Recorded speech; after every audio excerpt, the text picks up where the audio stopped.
Hey,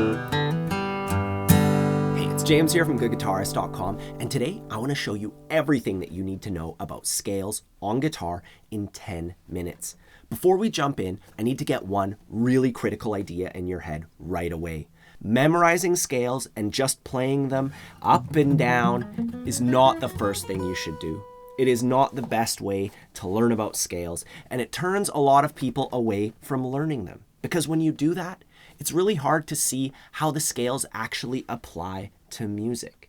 Now, I have a method for learning scales from the inside out in a way that actually sticks so that you can use them right away. I've gone over this method in countless videos here on YouTube, and I even have courses on it. I'll put links for that stuff down below.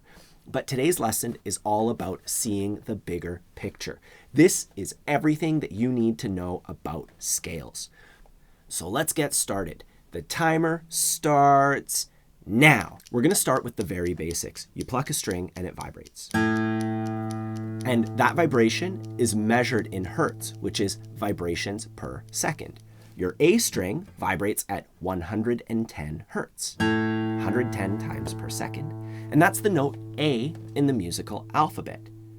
If we double that, so 110 times 2 is 220, we get the next A.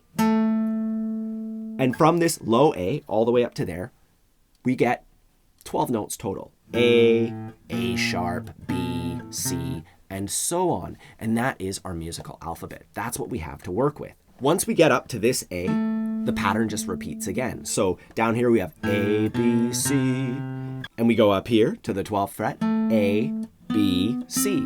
It's the same shape and everything, right? It's just one octave higher. Now from this low A to this A at the 12th fret, people have figured out that if we put frets at this exact spacing, it makes these really beautiful sounding notes. And as for why these notes sound good, there are several good reasons. Like the ratios will match up. Like, this note is exactly 3/5 of the way up or something like that, But that's beyond the scope of today's discussion. All you need to know is these notes, they don't come out of nowhere. Birds literally sing this stuff. But if we play all 12 of these notes at once, they kind of run into each other. So we have to put some space between them. And out of these 12 notes, we pick certain ones, and suddenly it sounds amazing and the major scale is born.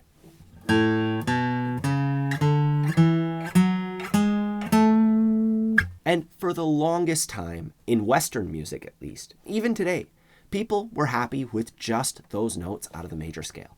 But some people realized you can pick any notes out of the octave, out of these 12 notes that exist in basic theory, and you can make all sorts of sounds.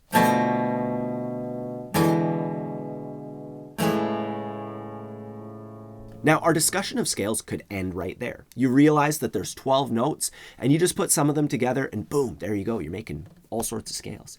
But let me share with you the answers that people have come up with. The most common scales that all the music you love is made out of. First is the major scale.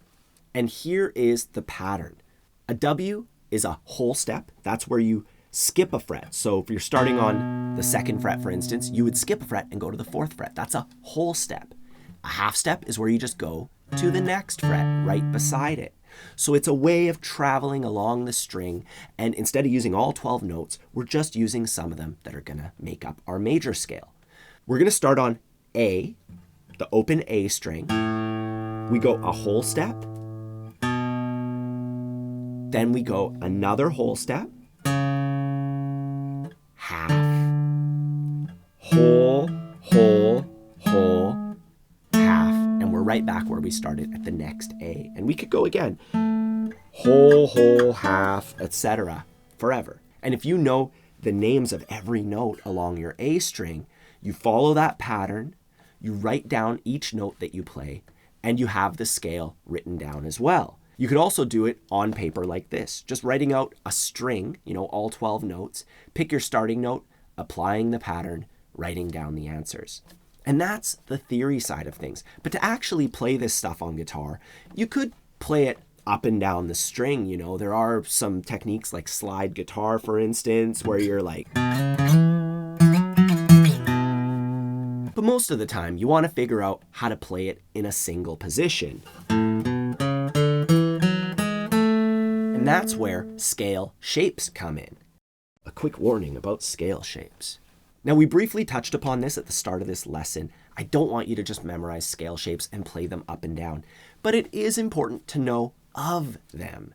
And then to use my other method, links in the description, where we learn one string at a time, take a solo with it, play melodies with it, and so on. Because that's the realistic way that you'll be using this stuff. Very few melodies actually go up and down 2 octaves of an entire scale, but at the same time, it's good to understand the framework of the fretboard so you can visualize things when you're learning melodies, etc. It kind of tells you where the good sounding notes are going to be. And by the way, I'm going to put this on my website. For premium members, there'll be a whole worksheet and everything with all the diagrams and tabs so you can learn scales the way that I think you should, that'll actually work. Now let's touch upon some other important scales. The minor scale follows a slightly different pattern. We're going to apply it in the exact same way. We have a starting note, A, once again, and we go whole, half, whole, whole, half, whole, whole. And you can also learn it in a single position.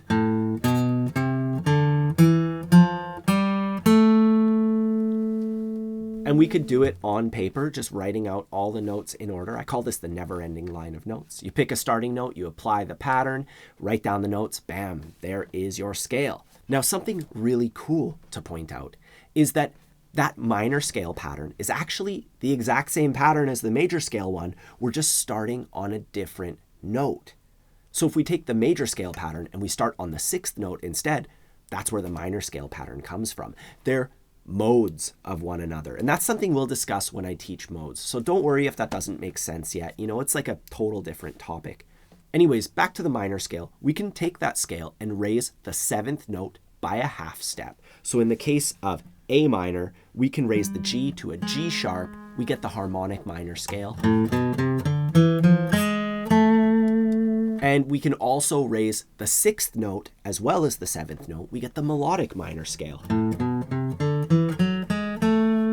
And these 4 scales that we've mentioned so far, the major, minor, harmonic minor, and melodic minor scale, and all the chords and arpeggios and modes derived from them, they make basically everything. Pop, rock, jazz, blues, soul, new wave, everything else outside of the really freaky modern classical octatonic stuff, there are like a few types of music, but it basically covers everything. And a quick note, modes like Dorian, Phrygian, Lydian, Mixolydian, it's basically just taking any of these scales and using a different starting note as the root. And like I said, I'll cover that in a modes video because today we're just talking about scales. So you know what scales are, but what are you supposed to do with them? Here is my best advice. Find songs you love and figure out what key they're in. And you can do this by just, as you're listening to the song, just kind of like poke around on your thickest string till you find a note that sounds like final. It sounds like home. It sounds like the song could end on that note.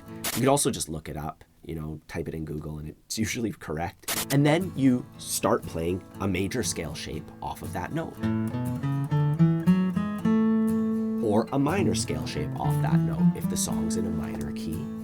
You just experiment and see what sounds right. Wanting things to be right and wanting to not screw up is not the way to go. If you're learning how to juggle, you're going to drop some balls. You're learning how to play by ear. You're going to play bad notes a lot, but then you're going to, I figured out where the major scale is supposed to be for this song, and all of a sudden it sounds good. And from there, you're just going to try playing some of the notes from your scale over the song. You can maybe even try learning some simple melodies by ear using the scale shape as a guide, like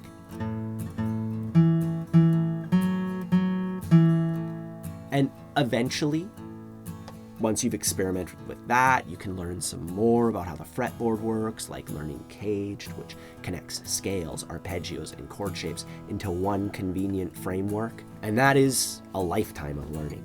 Now, if you enjoyed learning guitar with me, please like the video and subscribe to the channel.